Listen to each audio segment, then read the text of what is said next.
Welcome to Secret Story Part 4 coming soon. I heard Ally banging against the wall as she ran up the stairs, sobbing loudly. I heard her feet slapping on the hardwood as she ran down the hall toward the guest room. The door slammed, and then there was quiet. My anger finally won out and I exploded. I shocked Ally. She had never seen this part of me. It frightened her, making her run from me. That was a good thing since she knows just how badly she had hurt me and felt my anger. I was not sorry I had screamed at her. I sat back thinking, I need to hear the rest of her story in detail. Then I will let up on her, giving her some hope. I believe that when she finishes, she will have inflicted enough pain on herself that I may not need to add any more. What I told her about my success and the house on Fulton Street has all made what she has done even worse and brought our future together in doubt. The pain is hers, completely self-inflicted. There will be more pain later, but first, we need to finish today. I left her alone and went outside in the fresh air and sat on the deck with a fresh beer. It was 5:40 a.m., there was glow starting in the eastern sky as a new day was dawning. God, I hope today was better than yesterday. A plain boring day would be fine. I sipped my morning beer, not a normal event as I was thinking what I wanted to do. I wanted to know everything about Sandy and Ted. They had to pay for their complicity in this whole mess. I am not a revenge person normally.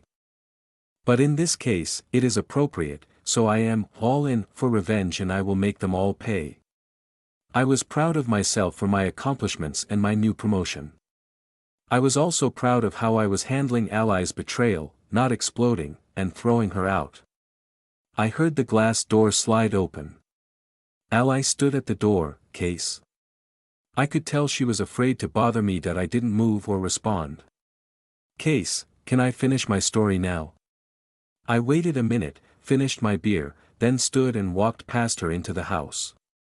I got another beer and went into my office. I sat in my chair and waited for Ally. I knew that was rude behavior, but I wasn't a nice person right now, but neither had Ally been over the last 10 days. Ally came into the office. She had washed up and dressed in jean shorts and a top. She looked like the girl I married. Ally took the same seat she was in before. She had a full glass of wine, sitting it on the coffee table and a pad with notes on it. I guessed she had taken the time upstairs alone to compose something to say. I looked over at her, waiting. The floor was hers. Ally started. Friday came and I went to work. I was so excited that you were coming home today. We did have our girls' night out, but I have explained about that already. Ted wanted to see me once more before you came home, and we ended up for good.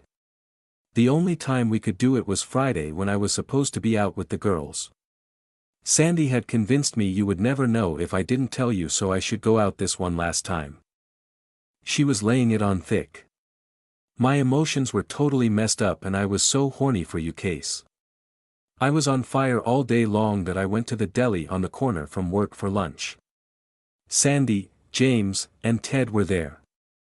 I didn't know if it was by chance or planned, but they were there sitting in the corner talking and having a sandwich. That I went in, walked to the table. What a coincidence, you three being here.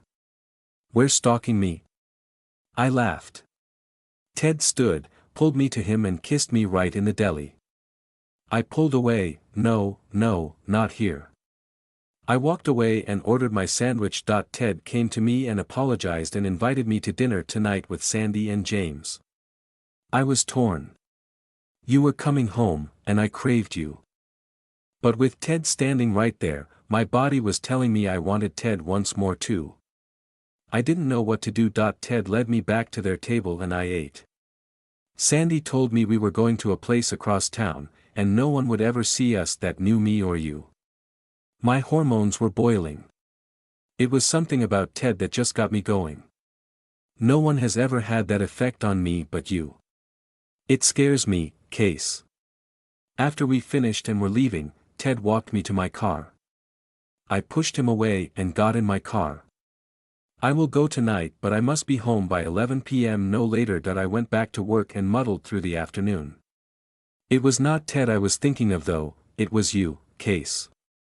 I just didn't understand what had happened to me. I went home early and drank 3 shots of tequila to build courage or numb my senses. I wasn't sure. I dressed as I would for girls' night.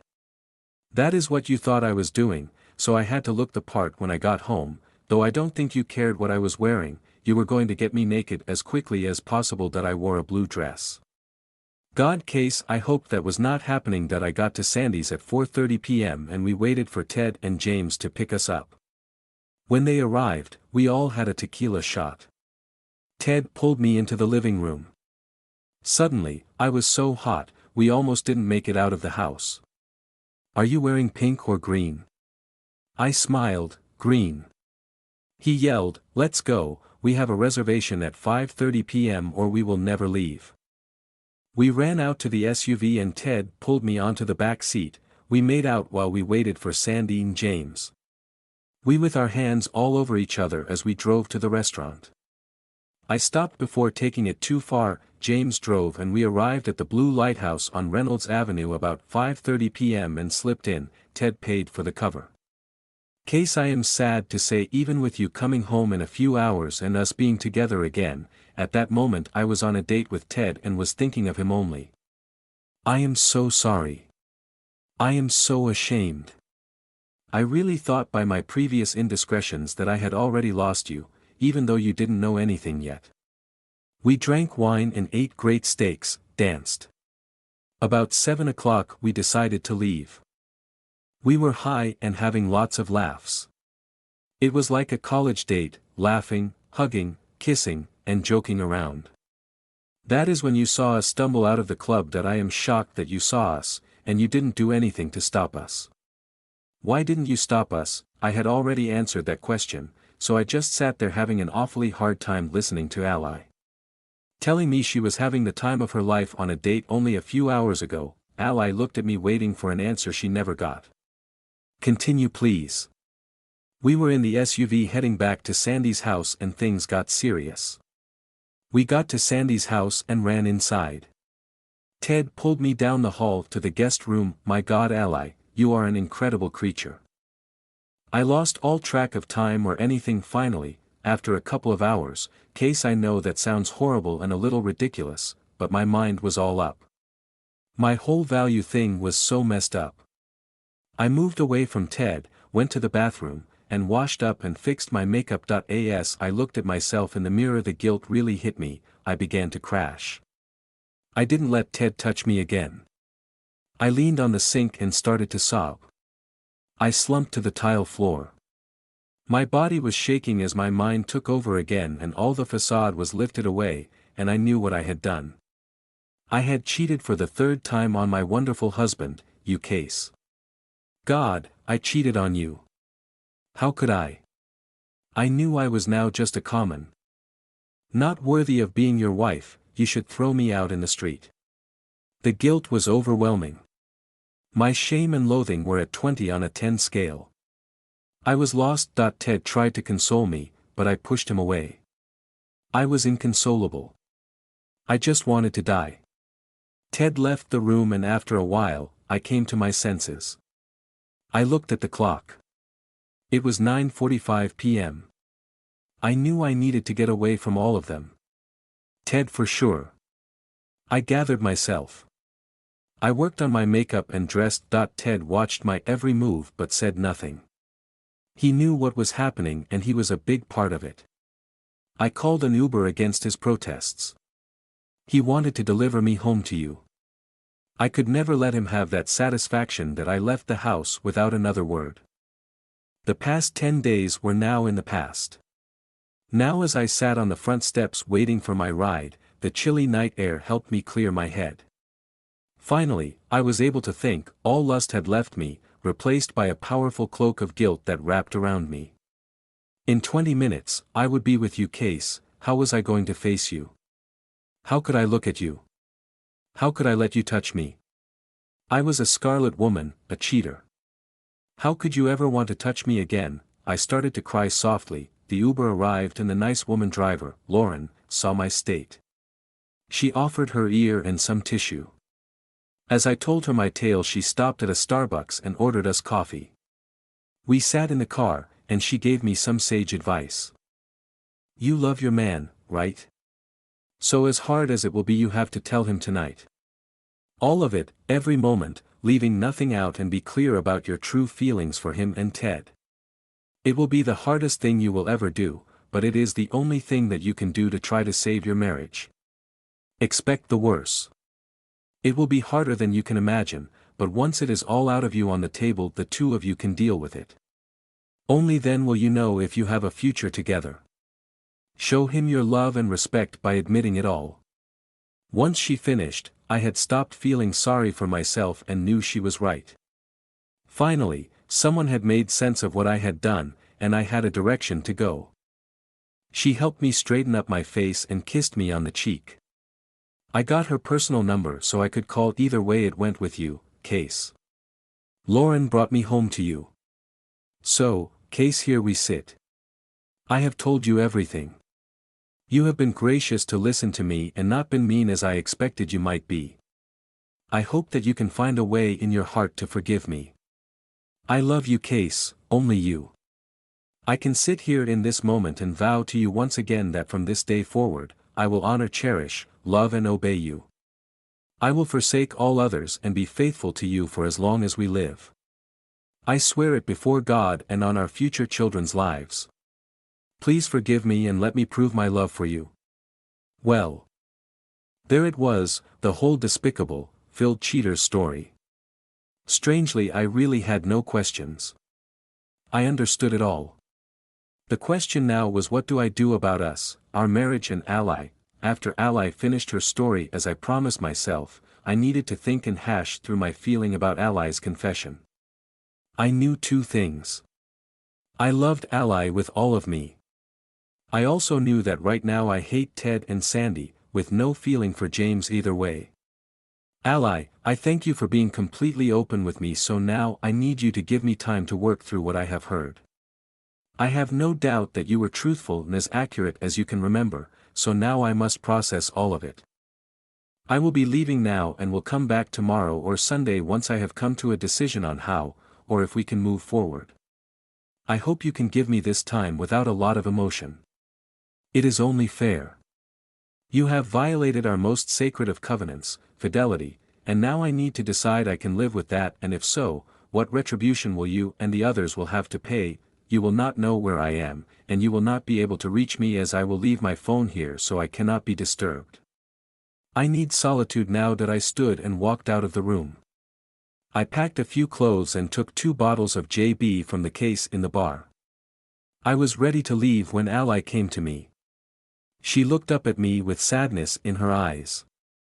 Case, I know that what I have done has hurt you badly. That woman was not me, she was a ghost from my past I thought was gone forever, but obviously, she has come back. I am so sorry she came back. I love you more than my life. Ted means nothing to me. I am not sure how to bury her again, but I can only do it with your help. Please give me a chance to be your wife and the mother of our children, and I swear she will be dead forever. I looked at Ally, not completely understanding what she was telling me. Was she this before in her life before we met? That question did have to be answered. That I looked at Ally with tears in her eyes. My heart was broken, but I could never let her see it. Ally, I am not sure what you are referring to, but right now it doesn't matter. If we are together after Sunday, you will have to tell me about the other you. I kissed her on the forehead, picked up my duffel and walked out, leaving Ally slumped on the floor sobbing. I drove for an hour to a Red Roof Inn on the interstate. It was a little after 7:30 a.m. when I checked in. I dropped my duffel, stripped, and took a hot shower. I felt so dirty after her story. I hoped the shower would make me feel fresh. I stood under the hot water for a long time, then washed and stepped out and dried off with 2 thin hotel towels. The sun was up, shining through the curtains. I closed them as best I could and flopped on the bed. I was emotionally and physically drained. The roller coaster ride my body and mind had been on in the last 24 hours was indescribable. I had never had so many highs that were instantly cancelled out by catastrophic lows. The love of my life, My wife Ally, who was she? Where has that woman been our whole marriage? I had never seen her before. That I tried to clear my mind so I could sleep. Some time later I passed out from exhaustion, sleeping for many hours. Case had left me. Where had he gone? I know he was disgusted with me. I deserved anything he did.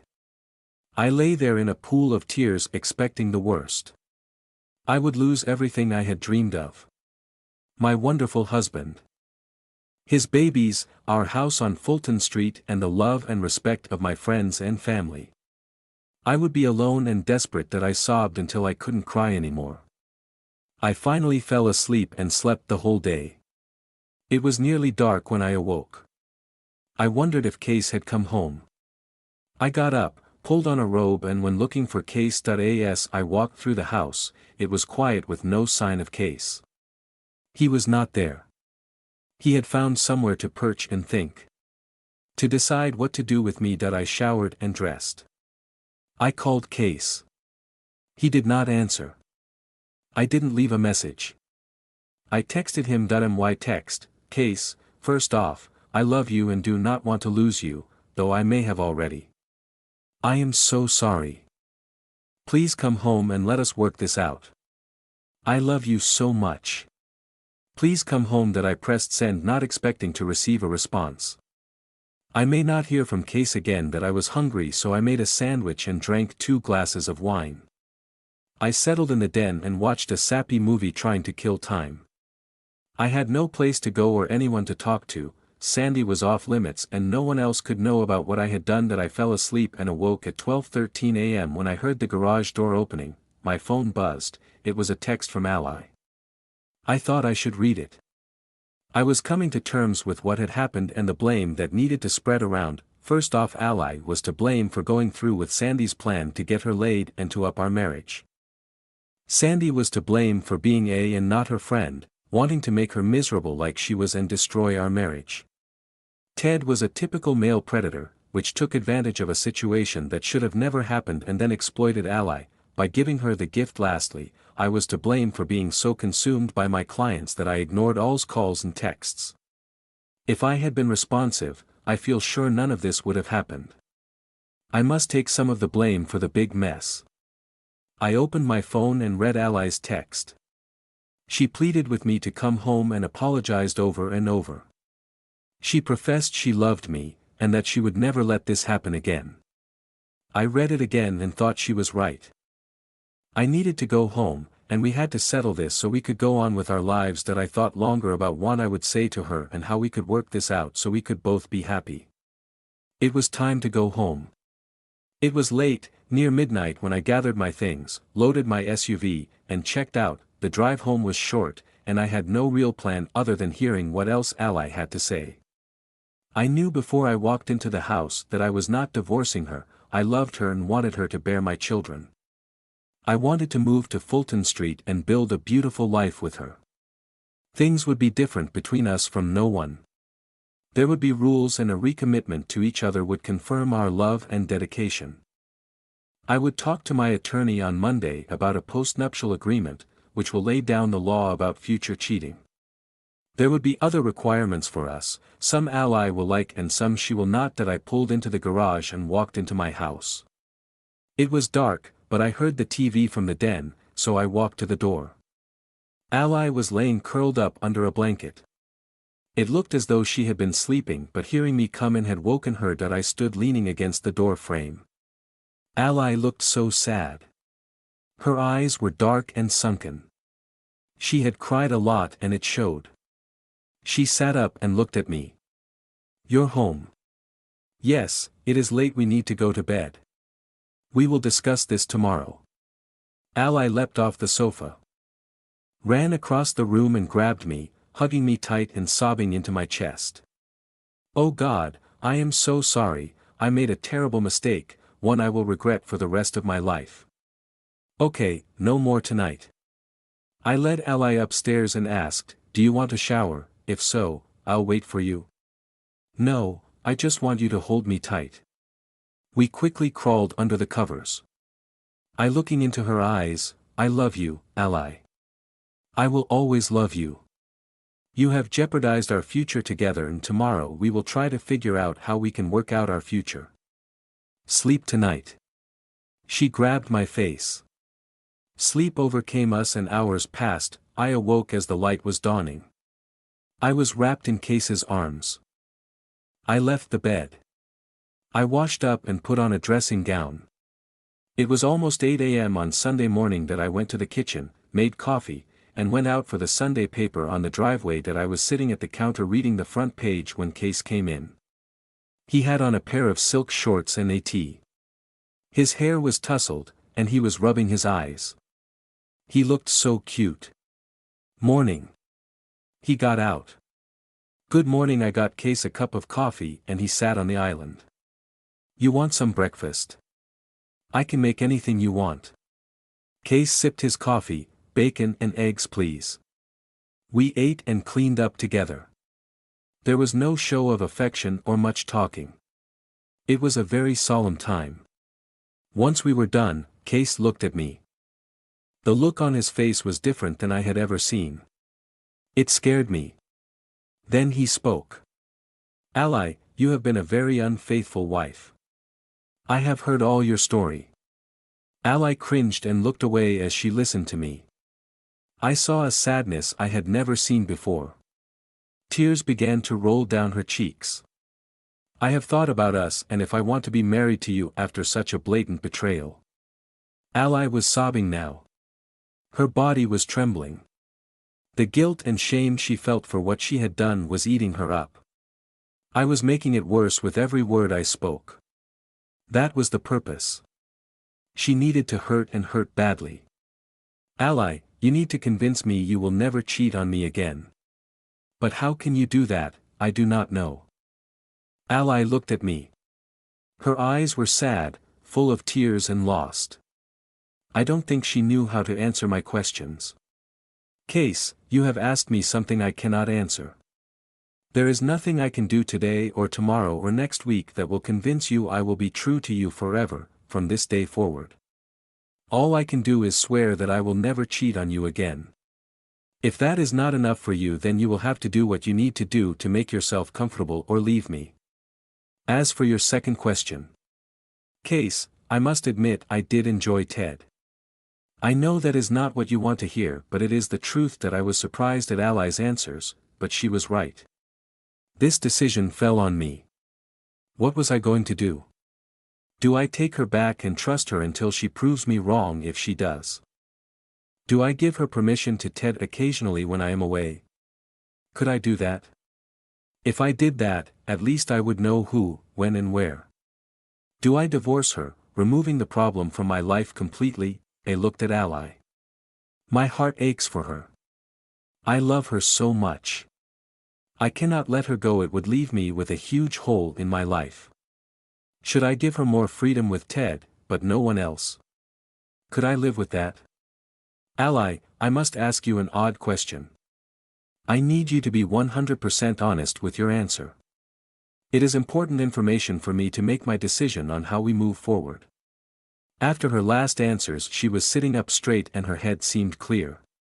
Okay, what do you want to know? Ally. If you could be with Ted from time to time when I was away, would you want to see him again? The look on her face went from sadness to complete confusion. I could not read anything in her expression. There was no excitement or anything that gave me a clue about how she felt about the question. Case, what the hell are you asking me? Is this a trap or set-up question? Are you trying to get me to say I want Ted so you can justify divorcing me? I will not answer your question. Ally, I may not have asked the question correctly. If I gave you permission to Ted when I am traveling, but no other time, would you want to be with him again, and could you restrain yourself from seeing him when I am home? The confused look was sterner now. I could see her brain churning, trying to figure me out. What was I asking her? She had to be wondering how I could allow her to be with Ted ever again. Case, that is a crazy question, but I will try to answer it this way. Case, I love you with all my heart. I will always love you and will never leave you. I want to build a family with you and have babies with you. I want to move into Fulton Street with you and share every good and bad moment of our lives together. I never want to cheat on you again and vow that will never happen again. I will do whatever you ask me to do to prove that to you. With all that said, if you are saying that you would give me permission to be with Ted when you are out of town on your 2-week trips. The answer is yes. Any woman would like that. So no, Case, I would not want to be with Ted again. What I did has taught me an important lesson about myself. I hungered for something I did not have but didn't know it until it happened. Then there will never be a need for another man, only you, Case, only you. I knew I had to be careful not to let my hatred for what Ally had done, to not become an unbearable hatred for Ally. I knew it would take me time and I had to make her pay for what she had done. But I had learned something as Ally had learned something. This could be a blessing and a curse unless it was controlled. That I also wondered if Ted fit into this picture or not. I knew that my new position with the company would keep me in town except for a few trips a year. That would mostly eliminate the problem, but there was a lot of work to do. Ally, I need to think about all of this, sorting it out in my mind so I am comfortable with my decision and can live with it whichever way it goes. I believe you have been as honest as you can be about what you did, how it happened and how you feel about Ted and how you feel about me. Now I must make the same decisions of how I feel about what you did, the impact that it has on us and our future. I also must decide how I can trust you again and what my feelings are toward you as my wife and potential mother of our children. I also must decide how I feel about Ted and his potential involvement in our lives. I also might decided what I feel is fitting retribution for you, Ted and Sandy. Each of you hold a piece of responsibility in the mess as well as I do, and some debt must be paid. Until I am clear in my head about these things, I will need to be away from you, so I will be leaving now and staying away for several days. I would appreciate it if you do not try to contact me, no text, no calls, or emails until I contact you. There was a look of sadness and despair on Ally's face. She was lost at this moment, not knowing what was going to happen. I saw that she was about to speak, and I held up my hand. Ally, there is nothing more for you to say. I know your story and believe what you have told me. But the fact is you cheated on me multiple times and I need time and space to figure all that out. So don't say anything more. I stood and went to the bedroom to pack. Ally didn't follow me, that was good. I packed for 3 days and walked back to the kitchen where Ally was sitting looking like a lost puppy. I am leaving now. If you need me, please call my new assistant Brittany. She will know how to reach me. I will be in touch when I am ready to talk with you. Goodbye, take care of yourself and think about how you can prove to me you will never cheat on me again. I am extremely interested on how you will do that. I took a bottle of water from the fridge. Picked up my bag and computer case and left. No words were spoken. In my car, I called Jake. Jake, Case, I'm leaving home now. I need to be away from Ally a few days while I think through all of this. Since Jake knew about some of what had happened, I had texted him to keep him in the loop.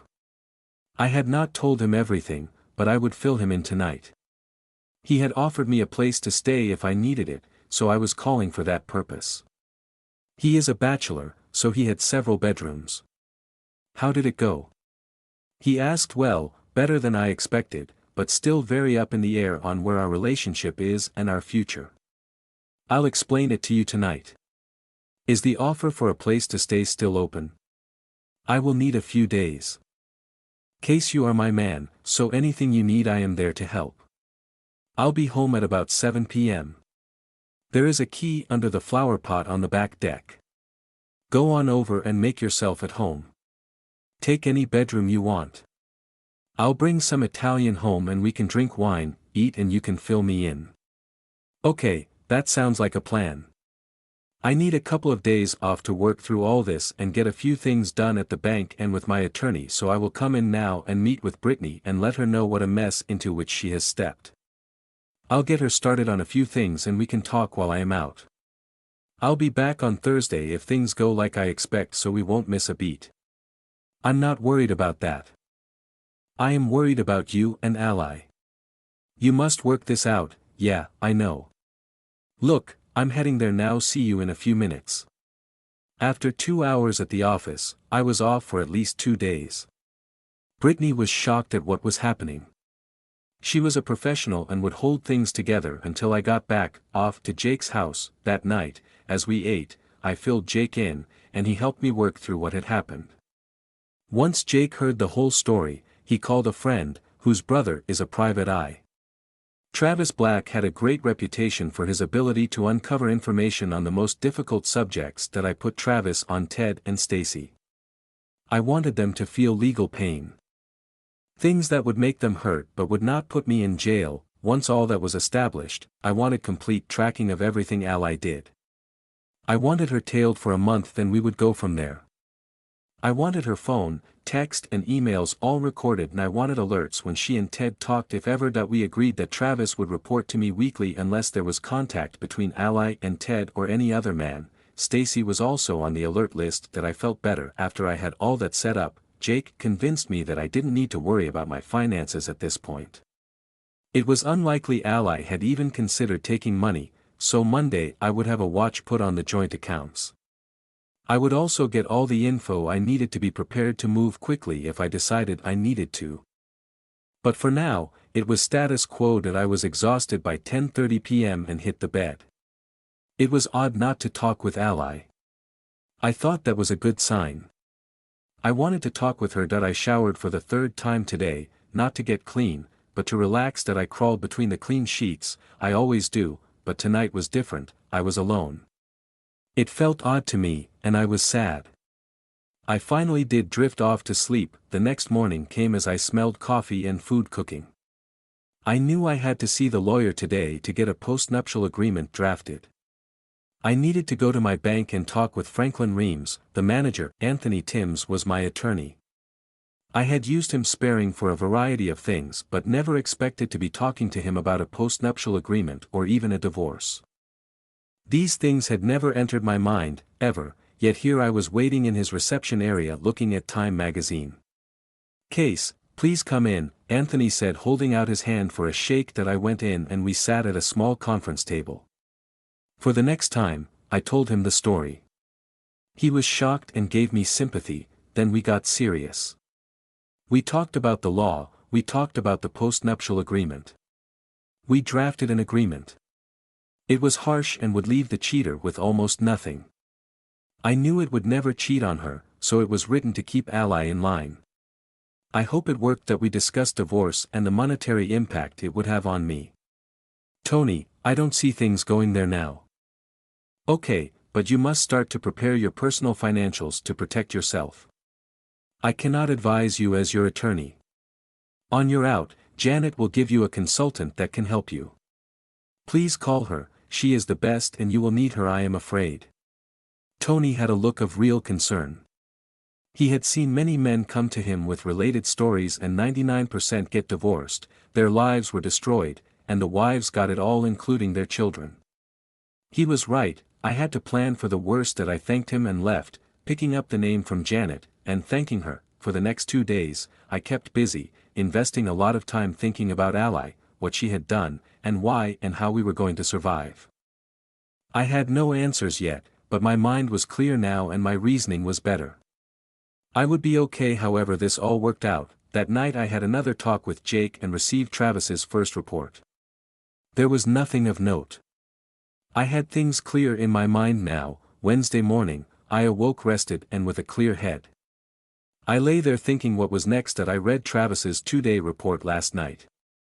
Ally must have taken off work since she had not left the house once, since I left her there. Travis man had staked her out for 2 days.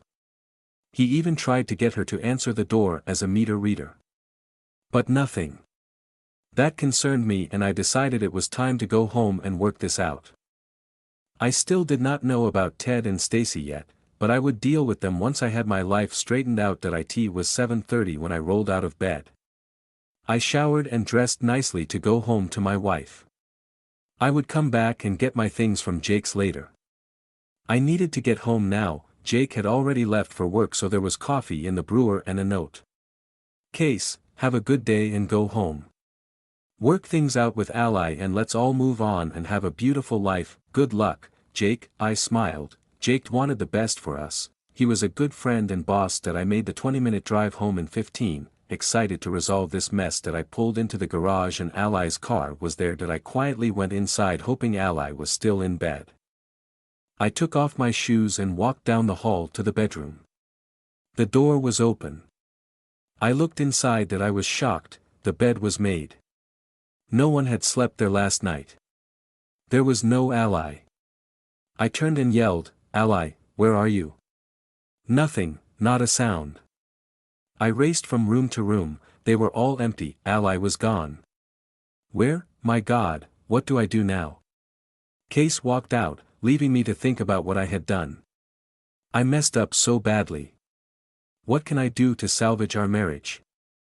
I love Case so much. How could I have been such a fool, becoming a slut, then cheating on him as I did?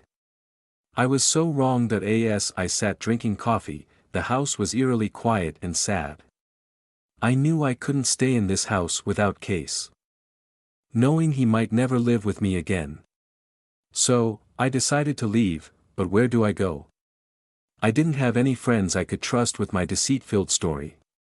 My parents lived thousands of miles away, and my sister would hate me for what I did. My Aunt Olive lives a couple of hours away, so I called her and asked if I could come to see her. I explained that Case and I were having problems, needed some advice, and asked if I could stay for a few days. She agreed, so I told her I would be there later today. After my call to Olive, I went out to get the mail. Walking to the mailbox, I noticed an older car sitting in front of the Jennings house. I had never seen it before, and I thought it was strange. The Jennings were a quiet couple that traveled a lot, and rarely was a car parked in front of their house. They were traveling again on a long cruise and had been gone for almost 2 months. Later I went out for a walk to try to clear my head. Walking by the car, I saw a man inside reading a book. That was weird. Was Case having me watched? Would he do that? Did he mistrust me that much? I certainly had given him enough reason. I avoided the car and went home after walking through the back neighbor's yard and my back door. I didn't turn on any lights. I packed and took a shower. The longer I thought about the man in the car, the more I decided that if Case mistrusted me that much, I would make him wonder more. Case said I should not contact him for 3 days, so he will not contact me for 3 days either. I will rent a car and have an Uber pick me up in front of my neighbor on the street behind, and the man in the vehicle will not know I am gone. I wrote a note. Case, I will be back on Thursday. You said you didn't want to talk to me, so I left for a few days. Don't look for me, you won't find me. As you can see, I have left my car and cell phone, so you cannot call or text me. You will have to figure out where I went and with whom. Your surveillance man has no idea I am gone. When he figures it out, I will be gone for hours. I love you, Case, but I am sad you doubted my honesty and thought I would go to Ted or Sandy. I wonder if we will ever be able to survive. I hope we can, but I have my doubts. Love, Ally. I laid the note on the front seat of my car.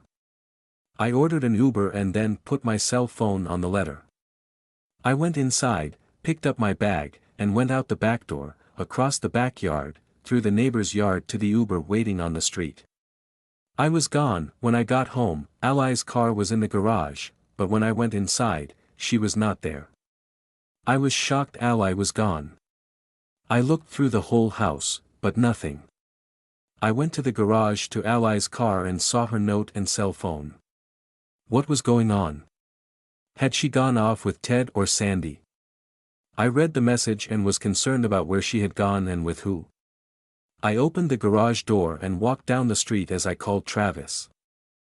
I tapped on the car window, and the man inside opened the window. Where the hell is my wife? He looked shocked and pushed open the door, starting to get out. Travis answered, Case, what do you need?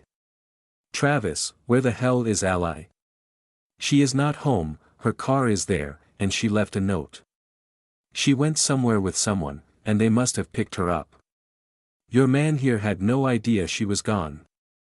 Why am I paying you? I was very pissed. Travis wanted to talk to his man, and the conversation was not pretty. He gave me back my phone, and he looked pissed. Travis is coming over here. He said as he got in his car and left that I went home and read her note again. I looked at her phone and saw the Uber order. And the destination was the Hertz rental car by the mall. Where has she gone? How can I reach her? I was coming home to her. Why did she leave? Travis got there and apologized. Neither of us figured Ally would sneak away. Now I didn't know where she was or how to reach her. I needed to tell her I was ready to talk, but now I couldn't. Travis and I sat in my kitchen drinking JB, and he told me about Ted. I made the 2-hour drive in my rental, arriving just after 4 p.m. My mind was racing. I may have made things worse by leaving, but I couldn't wait there. I needed to talk to someone, and I am sure Case was talking to Jake or someone. Aunt Olive came out as I arrived. I fell into her arms and sobbed on her shoulder as soon as I saw her. She was my first friendly face since I was caught. Olive walked me into her house, carrying my bag and holding me up. Once inside, I collapsed on the sofa and sobbed, and Auntie sat beside me. Oh baby, it can't be that bad. Tell me all of it. She stroked my hair, comforting me. Olive got me something to drink, and we sat on the sofa next to each other. For the next hour, I told her the whole sordid story. I gave her all the details. I cried most of the time. Olive knew how much I loved Case, so she was shocked that I would be so stupid to cheat on him. She calmed me down and took me into the kitchen to cook dinner. It was fried chicken, so making it and the other dishes took my mind off what I had done. I set the table as Auntie finished the gravy and rice. We ate a delicious meal and talked more. Later we were watching TV, and I had a horrible thought. Aunt Olive, Case does not know where I am. In my anger at Case for having me watched, I left my phone at home, so he has no way to contact me. What if he thinks I went to Ted or Stacy? I made a bad mistake. He doesn't trust me now, and I am making him trust me even less with this move. Will you call him? I gave her his number, and she called him. Case, this is Ally's, Aunt Olive. I know Ally left today, slipping away from your surveillance. She needed to talk to someone. And she rented a car and drove to my house. She is here and safe. Let me ask her. Case wants to talk to you. I took the phone. Case, I am sorry, but I had no one to talk to, and I needed to talk to someone. Olive was the closest person I had, so I came here. I had to sneak away, so your surveillance man wouldn't see me. Do you mistrust me that much that you would have me watched? I listened to Case, Ally, my head was so messed up I made some decisions I probably shouldn't have. I cancelled all that this afternoon. I came home, and you weren't here, and I saw your note. It scared me, and I thought you could have gone to Ted or Sandy, and I was crazy worried about you. Case, you said you wouldn't be home for 3 days. Why did you come home? I had decided, so I wanted to come home to my wife. My voice caught in my throat. I couldn't speak. I started crying, returned the phone to Aunt Olive, and sobbed on the sofa. Olive spoke into the phone. Case, what did you say to her? She is sobbing. Are you leaving her? Olive, I told her I was coming home to my wife. We need to talk and try to work things out, and I need her home with me. Okay, it is too late tonight. I will get Ally home tomorrow. Okay, Olive, please call me when you are leaving. I will try to sleep now that I know where Ally is. Put her to bed, please. Aunt Olive hung up and pulled me to her. Why are you crying, Ally? Case wants you home. I know, he loves me and wants me back. Yes, it seems he does. You need to sleep, and I will drive you home in a few hours.